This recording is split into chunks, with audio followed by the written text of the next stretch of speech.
जय हिंद। आज की वीडियो के अंदर चर्चा करेंगे ऐसी क्या दिक्कत आन पड़ी थी कि हमें पाकिस्तान के साथ युद्ध करना पड़ा और हमारे फौजियों ने किस प्रकार से अपनी जो बहादुरी उसका परिचय देते पाकिस्तान को नाक को चढ़ी चबाने पर मजबूर कर दिया। पाकिस्तान जो है वो बार बार ऐसी हरकतें कर देता है कि फिर कार्रवाई करनी पड़ती है।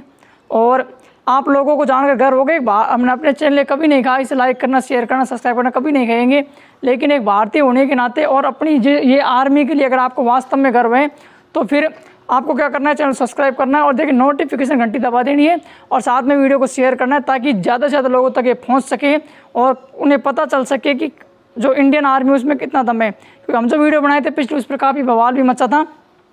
तो चलिए वीडियो शुरू कर देंगे। वीडियो शुरू होने से पहले एक बात ध्यान रखना, जो पाकिस्तान वाले हैं स्पेशली और चाइना वाले, वो इस वीडियो को मत देखना, क्योंकि आप क्यों ना देखें, क्योंकि आपको पता है कि भारत से आप लोग कितना जलते हो, क्योंकि धीरे धीरे इंडिया जो है वो भी बहुत तेज़ी के साथ आगे जा रहा है। तो आप कभी ये चीज़ नहीं चाहेंगे, तो इसलिए आप लोग वीडियो से दूर रहिए और पाकिस्तान वाले स्पेशल दूर रहिए। वो इसका कारण बताते हैं क्यों दूर रहना है।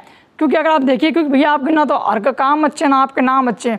आप देखिए खुद गूगल को आपके ऊपर विश्वास नहीं हो रहा है। आप यहाँ देख सकते हैं कि आपकी जो है मैप किससे मैचिंग करता है, खुद देख लीजिए, हम नहीं कह रहे हैं ये आप खुद देख सकते हैं कि आपका मैप किसके साथ मैचिंग कर रहा है। और लिखा और you don't believe on Google की, गूगल कह रहा है मुझे ना खुद के ऊपर भी विश्वास नहीं हो रहा है कि कोई ऐसे हो सकता है। तो वास्तव में आपकी हरकतें भी ऐसी हैं और आपका नक्शा भी ऐसा ही है। करते हैं उस युद्ध के बारे में चर्चा की ऐसी क्या दिक्कत थी कि हमें युद्ध को करना पड़ा और इंदिरा गांधी कुछ समय कैसी योजनाएं जिनके कारण देश इतना आगे बढ़ पाया। तो समझाते हैं आपको वीडियो के अंदर। हुआ क्या, ये जो इधर का है वो तो पाकिस्तान है। उस समय का जो इधर वाला जो हिस्सा है ये क्या था, ये पूर्वी बांग्लादेश से जो वर्तमान बांग्लादेश जो पूर्वी पहले पाकिस्तान था। तो इस पूर्वी पाकिस्तान में क्या होता कि यहाँ पर पाकिस्तान ने अपने जनरल को भेज दिया। तो जनरल ने क्या किया, मानेक शाह ने यहाँ पर जो है लोगों पर अत्याचार करना शुरू कर दिया। इतने अत्याचार हुए कि उसकी कोई सीमा नहीं थी। लेकिन यहाँ पर असली बवाल तब हुआ, तब 3 मार्च को यहाँ पर चुनाव जीते कौन, मुजीबुर रहमान। जब मुजीबुर रहमान जैसे चुनाव जीते तो 3 मार्च को उन्होंने एक भाषण दिया और जैसे उन्होंने 3 या 7 मार्च को उन्होंने अपना भाषण दिया था और भाषण देते ही उन्होंने कहा था कि हम एक स्वतंत्र राष्ट्र बनाना चाहते हैं। किसको, बांग्लादेश को। बांग्लादेश जैसे स्वतंत्र राष्ट्र बनाने की उन्होंने घोषणा की। 25 मार्च के दिन पाकिस्तान सरकार ने इन्हें उठवा लिया और उठवा करके इन्हें पाकिस्तान ला करके कैद कर दिया। अब क्योंकि जब इनके राजा को पकड़ लिया गया तो वहाँ पर एक गुट बन गया, विद्रोही गुट, जिसका नाम था मुक्ति वाहिनी। मुक्ति वाहिनी जो गुट था वो इसके विद्रोह में खड़ा हो गया और उसने उधर से झगड़ा अंदर ही अंदर उनको नुकसान पहुँचाना शुरू कर दिया। उन्होंने कितने जो बांग्लादेशी भाई हैं हमारे, उन पर कितने अत्याचार किए, इसका अंदाजा आप इसी बात से लगा सकते हो कि 30 लाख या 30 लाख लोगों का कत्लेआम करवा दिया गया और 4 लाख महिलाओं का सरेआम रेप किया गया। बाप के सामने बेटी का रेप करते थे। इतनी निर्दयी और निर्ममता से पाकिस्तान वहाँ पर लोगों की क्या की, हत्या की। अब क्या हुआ इसके बीच कि तकरीबन जो है वो 10 लाख शरणार्थी भाग करके भारत आ गए। उन्होंने आकर कहा था कि भाई अगर जिंदा रहेंगे तो कहीं भी कमा कर खा लेंगे, तो हम लोग वापस नहीं जाएंगे।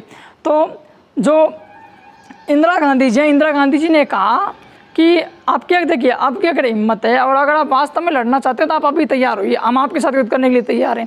आपको युद्ध करने की इतना ही शौक है तो हमारे साथ युद्ध करिए, कमज़ोर साथ आप क्या युद्ध कर रहे हैं। तो मानेक शाह जो थे उन्होंने कह दिया कि हमको पागल समझे होगे जो अभी हम युद्ध करेंगे, तुम्हें पता नहीं है कि इस समय बंगाल में क्या हालत होती है, बांग्लादेश की तरफ। उन्होंने उदाहरण भी दिया कि जब सिकंदर की सेना आई थी तो सिकंदर की सेना के हाथी जो थे उनके पैर धंस गए थे, तो इस समय तो युद्ध संभव है ही नहीं। तो अब तो स्थिति ठीक नहीं। तो उन्होंने कहा कि ऐसे करते हैं हम लोग, अभी आप अप्रैल में आप युद्ध करना नहीं चाहते हैं, नवंबर तक हम आपसे कहते हैं कि आप लोग नवंबर तक हम लोग कोई युद्ध नहीं करेंगे। नवंबर तक हम लोग जब युद्ध नहीं करेंगे तो नवंबर तक हमारी जो सेना है वो क्या करेगी, यहाँ पर जो मुक्ति वाहिनी गुट है कहाँ, बांग्लादेश के अंदर, तो ये मुक्ति वाहिनी गुट को हम लोग ट्रेनिंग देंगे, हमारी आर्मी यहाँ पर ट्रेनिंग देंगे। और साथ में भारत ने रूस पर हस्ताक्षर कर लिए, रूस के साथ हमारी एक संधि हो गई। तो उस संधि के तहत हुआ क्या कि रूस भी हमारी मदद करेगा। तो अब भारत ने योजना बनाई। भारत का ये प्लान था कि इधर की तरफ जो है बांग्लादेश, इधर हम लोग अटैकिंग रहेंगे और इधर की तरफ हम लोग थोड़े डिफेंसिव रहेंगे। ये सूचना मिल गई पाकिस्तान को कि भारत जो है वो इधर लोनावा जैसलमेर की तरफ भारत कमज़ोर है। तो यहाँ भारत ने कम, अरे हम कमज़ोर थोड़ी है, हमने सेना कम रखी हुई है। तो इधर एक गांव पड़ता है लोनावा, तो इधर हम लोग कम सेना रखी हुई थी। बांग्लादेश तरफ हमें आज़ाद करना तो हमारी ज़्यादा सेना थी। हुआ क्या, किसी ने सूचना पहुंचा दी कि भाई इधर भारत की सेना कम है। और अब हमने क्या किया, हमने पूर्णतः तैयारी कर ली थी। हमने बांग्लादेश को एक बारूद के ढेर के ऊपर बैठा दिया था। अब ज़रूरत थी तो बस उसे चिंगारी देने की थी, और असल गलती कर दी 3 दिसंबर को पाकिस्तान ने क्या किया, पाकिस्तान के जो विमान थे एयरफोर्स के, वो धड़ाधड़ इंडिया के अंदर एंट्री मार गए। एंट्री मारने के बाद श्रीनगर, पंजाब, अमृतसर, इनमें क्या किया, भयंकर ताबड़तोड़ हवाई हमला हुआ। इतना ताबड़तोड़ हवाई हमला था कि भारत का एक भी लोग नहीं मरा इसके अंदर। इतना खतरनाक हमला पाकिस्तान ने हमारे ऊपर किया। अब भैया हम क्या छोड़ने वाले थे, हम तो इंतज़ार ही कर रहे थे कि तुम बस गलती करो, और गलती कर दी पाकिस्तान ने। अब पाकिस्तान ने क्या किया, 4 दिसंबर 1971 के दिन उन्हें पता चला कि इधर के हिस्से में इंडिया कमज़ोर है और यहाँ कम सैनिक रखी हुई है। तो यहाँ के मेजर थे मेजर कुलदीप सिंह जी, और उधर से जो पाकिस्तान के लेकर के जो तारिक मीर लेकर के आ रहे थे, उन्हें सूचना मिली कि यहाँ मैच 120 सैनिक की है। तो उन्होंने क्या किया, रात में यहाँ पर अटैक करने का प्लान किया। इंडियन आर्मी को सूचना मिली तो इंडियन आर्मी ने कुलदीप सिंह जी से कहा कि आप कीजिए, आपके पास कम सेना है तो आप पीछे की तरफ हट जाइए, अभी युद्ध के लिए उपयुक्त स्थिति नहीं है, उनके पास टैंक वगैरह है, आपके पास कुछ भी नहीं है और सेना भी कम है, तो आप पीछे हट जाइए। उन्होंने कहा क्या बावड़ की तरह बातें करते हो, अभी हम लोग पीछे नहीं हटेंगे, कि क्यों भाई, हम एक सिख है और सिख कभी पीछे नहीं हटता है, चिड़ियानू में बाज बना हुआ और शेरों के साथ लड़वा देते हैं, तो इसलिए तो सिख कहते हैं, क्योंकि लाख से नीचे सोचते नहीं है कि यहाँ तो 28 सारे आने दो। तो इन्होंने क्या किया कि पूरा सिस्टम बैठा लिया, और बाद में क्या किया, इन्होंने जो है वो माइंस लगा दिए। माइंस में क्या, इनका माइंस बिल्कुल कम थे। माइंस क्या होते हैं, आप देखिए यहाँ पर तस्वीर के अंदर भी आप देख सकते हो कि माइंस होते क्या हैं, ठीक है। अब माइंस जो है इनके अंदर क्या होता है, जब से कोई टैंक वैंक इनके ऊपर चढ़ेगा तो टैंक वैंक ब्लास्ट हो जाता है। तो क्या किया, अब हमारे पास उतने माइंस भी नहीं थे, तो क्या किया, इन माइंसों में पहले ऐसे देखिए, पहले ओरिजिनल माइंस बिछा दिए लाइन के साथ, पहले ओरिजिनल माइंस, बाद में खाने के जो टिप बनाते हैं उन टिफिनों को लाइन के साथ बिछा दिया, ठीक है। पहले ओरिजिनल माइंस, पाकिस्तान का पहला टैंक आया, धड़ाम से उड़ गया, पाकिस्तान का दूसरा टैंक आया, धड़ाम से उड़ गया, पाकिस्तान का तीसरा टैंक आया, धड़ाम से उड़ गया। और साला यहाँ पर तो माइंस बिछे हुए हैं, इंजीनियरों को फ़ोन करो। इंजीनियरों को फ़ोन किया, इंजीनियरों को फ़ोन कर कहा भाई माइंस निकालो, तो निकालते तो उनमें टिप्पण में क्या, ईंट और पत्थर, जब निकाल कर चेक करते ईंट और पत्थर है। और भारत इस बात को जानता था, कुलदीप सिंह जी इस बात को अच्छी तरह जानते थे कि अगर मैंने एक बार रात निकाल दी तो सुबह हमारी एयरफोर्स आएगी, फिर हंटर विमान इनका क्या हाल करेंगे, ये वो बहुत अच्छे से जानते थे। तो बस रात निकाल दी, और इन माइंस को निकालने में उन्होंने लगा दी सारी रात तक वो माइंस निकालते, इसमें 6 घंटे लग गए। बाद में उन्हें पता चल गया, और उन्होंने क्या किया, अब कुलदीप सिंह जी ने अपनी सेकंड योजना तैयार की। यहाँ पर जो ये आपको आरम पार से लाइन नजर आ रही है, इसमें क्या दूर 120 सैनिक है, तो 120 सैनिकों को दूर खड़ा कर दिया, सुनसान इलाका। तो क्या किया, जैसे ही उधर से पाकिस्तान ने अपनी कार्रवाई शुरू की, इधर से मेजर कुलदीप सिंह जी ने धैर फायरिंग शुरू कर दी। जैसे ही फायरिंग शुरू हुई, तारिक मीर से ले साड़ा मर गया। रे 120 को ऐसे मारते हैं क्या, 120 नहीं, हमें तो गलत इन्फॉर्मेशन मिली, 120 नहीं हो सकते, चलो वहाँ से गोली चल रही है, इधर से चल रही है, उधर से चल रही है, 120 ऐसे थोड़ी मारते हैं। तो 120 नहीं है, क्या है, ज़्यादा है। तो अब उनका हालत क्या किया कुलदीप सिंह जी ने, वो आपको दिखाता हूँ। ये देखिए कि यहाँ आर्मी के एक जवान, उस समय क्योंकि सेल्फी का ज़माना था नहीं, तो खुद तो सेल्फी ले नहीं सकता, तो अपने साथी से कहा यार देख मेरी सेल्फी ले, आगे प्रेरणा देगी। तो ये देखिए बेचारे कितनी अच्छी गाड़ी लेकर गए थे, क्या हाल करती, ऐसे कोई मारता थोड़ी। अरे पाकिस्तान अपना बच्चा है, थोड़ा बिगड़ गया, लेकिन क्या करे, जब बच्चा बिगड़ता तो लातियाना पड़ता है, 2 4 5 10 लात मुँह से मारने पड़ते हैं। ये देखिए इनके टैंकों की क्या हालत कर दी, इनके देखिए चेचिस वेचिस सब इनके ख़राब कर दिए, इतनी बुरी तरह धो दिया इनको। अब पता था रात तो निकल गई, यही रात अंतिम थी, यही रात भारी थी, और अंतिम और भारी रात को हम लोगों ने निकाल दिया है। अब सुबह पता था क्या होने वाला है। जैसे ही सुबह हुई, सुबह होते ही हमारी एयरफोर्स ने उड़ान शुरू कर दी, और हमारे जो हंटर विमान है उन्होंने दर जैसलमेर के अंदर प्रवेश कर लिया, और आकर के पाकिस्तानी सेना को जो कुत्ते की तरह धोया, मज़ा आ गया। पाकिस्तान का हालत ये हो गया कि अपने टैंक, अपने लोग, इनको छोड़ करके तारिक मीर जी खुद पहले भाग लिए। लेकिन हमारी इंडियन आर्मी ऐसे नहीं, तुम कहते ना इंडियन आर्मी में क्या दम है, अगर हमारा अंतिम सैनिक भी होगा तो अंतिम समय तक लड़ेगा, जब तक सांस है तब तक वो लड़ेगा। तुम्हारी तरह नहीं कि 2800 सैनिक लेकर के आके आप 120 से नहीं जीत पाए। आप लोग इस सनम के डूब के मरने की बात, आप हमसे कहते हो कि इंडियन आर्मी क्या कर सकती है। आप लोग टैंक पड़े नहीं, आप चाहो तो आकर के ले जा सकते हो। बाद में आप लोग क्या स्थिति थी उसका हम आप लोगों के सामने भी वर्णन कर देते हैं। ये जो आपको टैंक नजर आ रहा है ना, ये अभी भी आज हमारे पास हिम्मत है तो आकर के ले जाइए। आप लोग अपने टैंक, अपने लोगों को छोड़ करके भाग गए थे। स्थिति ये हो गई थी, मरने के बाद सुबह हमने कहा ना कि अपने लोगों को ले जाइए, तो आपने कहा नहीं तुम्हारा भरोसा नहीं है, पीछे से 2 गोलियां और निकाल देता हूँ। अरे हम पीछे से नहीं, हम सीने पर वार करते हैं, जब भी पीछे से हम करने में विश्वास नहीं रखते हैं। तो जो सफाई का काम वो गिद्ध वगैरह ने किया था और इन्होंने यहाँ पर सफाई की थी, क्योंकि आप लोग तो लेने आए नहीं। अब हम भी क्या करें, हमारी भी मजबूरी थी। हम आपकी वो समझ लो, पता नहीं क्या खाओ, इसी बदबू मारो, ठीक है, चाउमीन और बिरयानी। अब देखिए, अब पहले आप लोग सोच लेते थे तो चलो कोई बात नहीं है कि चलो भारत पर अटैक कर दे, भाई वर्तमान में मत सोचना, वर्तमान में मत सोचना, क्योंकि 62 और 71 नहीं है, इस समय इंडिया में कौन बैठा है आप खुद देख लीजिए। अब आप तो पहले इस बात पर रिसर्च कीजिए कि इनमें ये ज़्यादा खतरनाक है, ये ज़्यादा खतरनाक है। हमको तो ये रंगा ज़्यादा खतरनाक लगता है इस बिल्ला से, तो बच करके रहिएगा। वर्तमान में सोच ही मत लेना कि आप भारत की तरफ, क्योंकि आपने अभी कोशिश की थी कुत्तों की तरफ पीछे से आकर के हमला किया था और हमारे पुलवामा में कुछ जवानों को शहीद कर दिया। पता अगले बार आप लोगों के आतंकवादियों को क्या हाल हुआ था, ठीक है ना। तो इस बार तो सोच रहा हूँ कि रंगा और बिल्ला है यहाँ पर, और आप लोगों के मन से बिल्कुल कामयाब नहीं होंगे। अब भैया पहले तो दिया कुलदीप सिंह जी ने, उसके बाद दो दिया किसने, हमारी एयरफोर्स ने। अब भैया हमारी नेवी कहाँ पीछे रहने, नेवी ने कहा सबको मौका दिया है, हमको भी एक मौका मिलना चाहिए। तो हमारी जो नेवी है उसने यहाँ से कराची बंदरगाह की ओर 5 दिसंबर 1971 को कराची बंदरगाह की ओर चलना शुरू कर दिया। जैसे ही कराची बंदरगाह की ओर से, आप देखना चाहते हैं तस्वीरें कि उन तस्वीरों के अंदर क्या हो, जैसे ही पता चलता कि ये पाकिस्तान का जहाज आ रहा है, उड़ा दो, ये पाकिस्तान जहाज आ रहा है, उड़ा दो। इन जहाज़ों की क्या हालत होगी खुद देख लो। इंडियन आर्मी में दम नहीं है, मान लिया कौन, थार अंदर है ना, ले जाओ यार। ये देखो क्या हालत कर दिया आप लोगों के जहाज़ों की, और आप लोग कहते इंडिया के अंदर दम नहीं है। अरे ऐसे कोई मारता है क्या? अरे भाई बच्चा बिगड़ गया है, लेकिन क्या करें, जब बच्चा ज़्यादा सर पे चढ़ जाता है तो 2-4 लात मारनी पड़ती हैं। वो 2-4 लात है, आराम से पढ़िए, और अगर आप भविष्य में गलती करोगे तो मजबूत भी पड़ सकते हैं, इसलिए खुद समझदार हो। आपने सलमान की फिल्म भी देखी कि हमने अपना हैंडपम्प तक नहीं छोड़ा, तो आप लोगों को कैसे छोड़ देंगे। तो इस बाप होता है और बेटा बेटा होता है, इसी बार बार आप लोगों को समझाने की कोई ज़रूरत नहीं है। अब भाई साहब इधर इनके कुत्तों की तरह पूरी तरह हार होने के बाद, अब हमारा जो मेन मकसद था वो बांग्लादेश को आज़ाद कराना था। हमारे पास एक जहाज़ था जिससे देखिए आप तस्वीर में देख सकते हो, INS जो विक्रांत है, ये जो INS विक्रांत है ये हमारा सबसे मजबूत जहाज़ है। और इस जो हमारे जो भी जितने भी लड़ाकू विमान थे वो सब इसी के ऊपर हुआ करते थे, बम मिसाइलें सब हम इसी के ऊपर रखा करते थे। पाकिस्तान ने एक प्लान बनाया, ये हमारा उस समय बंगाल खाड़ी में खड़ा हुआ था। पाकिस्तान ने एक प्लान बनाया कि सारा एक काम करते हैं, ऐसे करते हैं कि विक्रांत को ही उड़ा देते हैं। तो उन्होंने क्या किया, पाकिस्तान के एक पुंड अभी जिसे साइलेंट किलर कहा जाता है, जो कि अंदर अंदर जा करके मारती है, तो उसको वहाँ से भेज दिया। अब वो आ रही है इधर की तरफ। अब भारत इस बात को जानता था और इंदिरा गांधी इस बात को बहुत अच्छी तरह जानती थी, अगर हमारा INS विक्रांत खत्म हो गया तो फिर हमारे लिए इस युद्ध को जीतना बहुत मुश्किल हो जाएगा, क्योंकि ये युद्ध जो है वो अब कोई असाधारण युद्ध नहीं रहा है।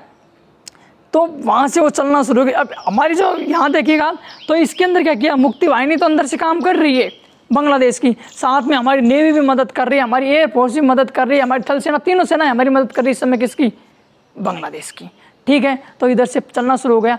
लेकिन हमारा जो जहाज़ था जिस पर हम भरोसा करते हैं, हमारा राजपूत, अगर इस पनडुब्बी को कोई डुबा सकता था तो राजपूत डुबा सकता था। और INS राजपूत था वो ख़राब था, और INS जो राजपूत है उस INS राजपूत को हम लोगों ने कहाँ खड़ा कर रखा था, उसे हमने यहाँ विशाखापट्टनम में खड़ा कर रखा था।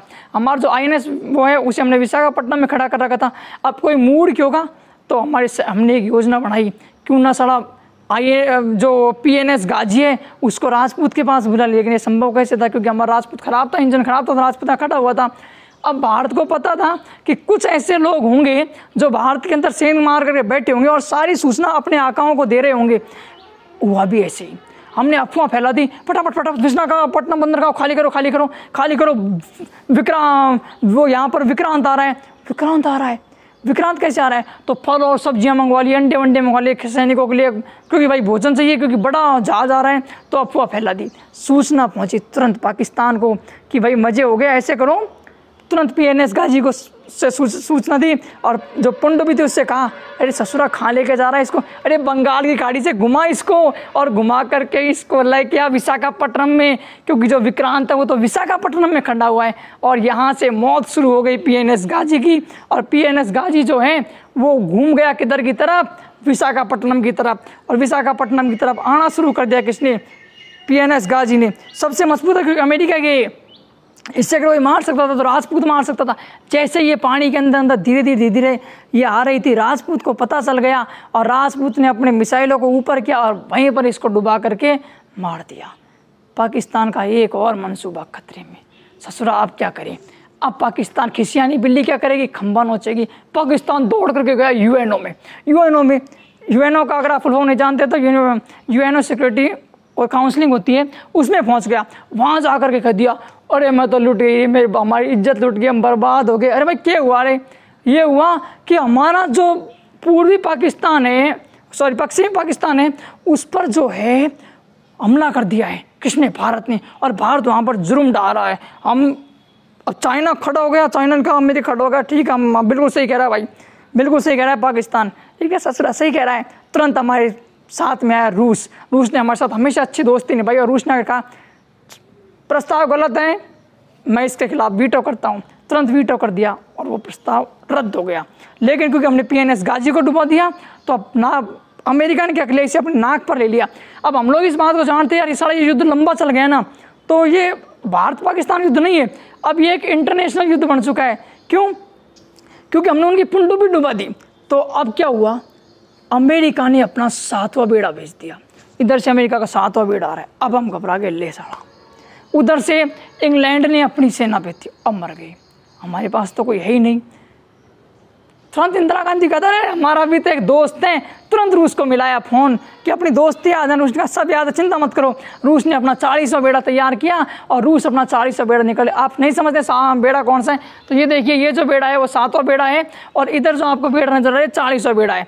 क्योंकि हमारा जो विक्रांत है वो 7वें बेड़े का सामना नहीं कर सकता क्योंकि ये बहुत बड़ा था उससे, तो अब उधर सामने खड़ा है और पहले ही क्रॉस मार करके सामने खड़ा हो गया। इधर से इंग्लैंड है, रूस ने अपनी एयरफोर्स को फ़ोन कर दिया कि हाँ यमन से आप लोग तैयार रहिए, कभी भी आप लोगों को एंट्री यहाँ मारना पड़ सकता है। बीच में खड़े हो गए, तभी अमेरिका ने धमकी दी कि भारत हमारे पास मिसाइल हैं। तो रूस बोला तो हम क्या यहाँ सूतरी बम लेकर के आए हैं, हमारे पास भी मिसाइल और आप लोग उसका 1 गुना ज़्यादा है। उन्होंने कहा हमारे पास परमाणु बम है। तो कहा अरे क्या बात करता है, परमाणु बम हमारे पास भी है। सर 250 तो हम गिन के चलते, सोचा कौन गिनेगा, टाइम बर्बाद होगा, तो बाकी तो गिने ही नहीं। और फिर भी और अगर भारत के ऊपर इधर से आप लोगों ने सूतरी बम भी चला दिया तो हम समझेंगे सीधा रूस के ऊपर चलाया गया है और युद्ध के लिए आप लोग तैयार रहिए। अब बहाना भरा सबसे पहले इंग्लैंड ने कि भाई मेरे तो दस्त लग रहे, मैं तो को लड़ा, और इंग्लैंड जो है वो रास्ते में से ही मुड़ लिया। लेकिन फिर मदद क्यों नहीं कर पाया? क्या कारण था कि अमेरिका भी इस चीज़ को समझ चुका है कि यार पंगा लेना ठीक नहीं, पाकिस्तान अपने आप खुद समझो। अब हमारे दिमाग को देखिए भारतीय जो है वो जुगाड़ करने में हमेशा आगे रहे हैं ना। अब क्या किया हम लोगों ने, बांग्लादेश के अंदर हमारे सैनिकों को ड्रॉप करवा दिया। हकीकत ये थी कि उसके अंदर कोई सैनिक ड्रॉप नहीं हो रहे थे, हम सैनिकों के जैसे 5 या 10, लेकिन हम लोगों ने पुतले ड्रॉप करा दिए। और हम बहुत बहुत धन्यवाद देना चाहते हैं BNS न्यूज़ को, जिसने अपनी रिपोर्ट में ये छाप दिया कि बांग्लादेश के अंदर भारत ने अपने 5000 एयरफोर्स सैनिकों को ड्रॉप करवा दिया है। अब पाकिस्तानी हालत का लिए 5000 अब तो सारा चुन के मारेंगे, ढूंढ के मारेंगे गली गली में, और वहाँ पर मुक्ति वाहिनी अपना काम करती। भारत इस चीज़ को समझ चुका था कि धीरे धीरे इंटरनेशनल युद्ध का रूप धारण कर रहा है, इसलिए इस युद्ध को जल्द से जल्द क्या किया जाना चाहिए, खत्म किया जाना चाहिए। और इस युद्ध को जल्द से जल्द खत्म करने के चक्कर में अब भारत ने अपनी एयरफोर्स को आदेश दिया और एयरफोर्स ने क्या किया, बांग्लादेश की तरफ उड़ान भरना शुरू किया। और बांग्लादेश का जो गवर्नर था AH मलिक, उसके घर को उड़ा दिया। वो तो उसका दिन बहुत अच्छा था उस दिन कि वो बाल बच गए कि घर के अंदर नहीं थे। जैसे ही बचा तो कहा कि सर सलामत तो पगड़ी 1000, ससुर आपके अब हम इस्तीफा देते हैं। तुरंत इस्तीफा दे दिया। ये डर है और ये डर हर एक पाकिस्तानी की हड्डी तक जाना चाहिए और इनको पता होना चाहिए ये डर है जो हम लोगों ने इनके अंदर बैठा रखा है। और ये लोग युद्ध की बात करते हैं, अगर हमारी पूरी जनता इकट्ठी होकर के कुछ और कर दें तो आप ऐसे ही भेजाओ, तो ज़रूरत नहीं है हमको कि आप लोग इस युद्ध करने की। अब क्या जैसे उनका मकान तो वो तो तुरंत उन्होंने AH मलिक जी ने क्या दे दिया, त्याग पत्र दे दिया। उनके त्याग पत्र देते ही क्या हुआ, हालत ख़राब। 93,000 सैनिक हाथ ऊंचे करके खड़े हो गए। और आप कहते हो इंडियन आर्मी क्या कर सकती है, 120 जवानों से आप 2800 हार करके आ गए। और इतिहास में पहली बार ऐसा हुआ कि 93,000 सैनिकों ने अपने हाथ खड़े कर दिए। तस्वीरों में देखिए ये जनरल नियाजी हैं और ये हमारे निर्मलजीत सिंह जी अरोड़ा हैं। और इनकी बहादुरी का परिचय आप इस बात से लगा सकते हो कि किस प्रकार से दिमाग से बार बार इन्होंने काम लिया। मुँह देखिए नियाम जी साहब का, ऐसे वजह से अभी को तिये की बैठक से आए हैं क्योंकि इनके हाथ से बांग्लादेश निकल गया। इन्होंने कह दिया कि बांग्लादेश को हम एक स्वतंत्र राष्ट्र घोषित करते हैं। भारत की खुशी की अब सीमा नहीं थी कि हमने हमारे भाइयों को आज़ाद कर दिया, कम से कम वहाँ पे रेप नहीं होंगे, कम से कम बेगुनाह लोगों को वहाँ पर मारा नहीं जाएगा। और तुरंत जो उन्होंने भारत ने वादा किया था कि हम स्वतंत्र करवाएंगे आपको, और मुजीबुर जो रहमान थे उनको भी वहाँ से स्वतंत्र करवा लिया गया पाकिस्तान से। और अब बार बार भारत की कहते हो और जो यहाँ पे खुशी देख सकते हैं आप किसकी, मुक्ति वाहिनी बहुत खुशी, क्योंकि इनका जो कार्य है वो सफल हुआ और इन्होंने भी बहुत संघर्ष किया था। वर्तमान में जो बांग्लादेश की जो पीएम है वो शेख हसीना जी है। जब ये आई थी तो हमारे मोदी जी ने खुद एयरपोर्ट पर रिसीव कर, नेपाल हो गए आपकी, ये बांग्लादेश हो गए, छोटे मोटे देश हैं, श्रीलंका, इनका अगर कोई आता है तो राष्ट्र का मेन आदमी कभी लेने के लिए नहीं जाता है। लेकिन हम अपने भाइयों की इज्जत करते हैं। अभी पाकिस्तान फिर भड़का रहा है नेपाल को काला पानी विवाद के ऊपर, लेकिन चिंता मत कीजिए, हम उसका बहुत जल्दी सोल्यूशन निकालेंगे, इसलिए कोई भी नेपाली भाई से भड़कने की आपको जरूरत नहीं है। शेख हसीना को खुद मोदी जी वहाँ पर रिसीव करने गए थे। तो अब आर्मी, लोग इंडियन आर्मी कहते हैं, आप इंडियन आर्मी की रहम और कर्मों पर जिंदा हैं। अगर हम लोग चाहते तो हम लोग उसी समय आपके ही उनसे कहते थे कि आप कनपट्टी बंदूक तांगिए और इन लोगों कनपट्टी बंदूक तांगिए और पहुंच जाते। हम लोग कश्मीर कहते, कश्मीर को खाली कीजिएगा। हम चाहते तो आप इसे पाकिस्तान में खाली करवा सकते थे, लेकिन हम हमेशा अपने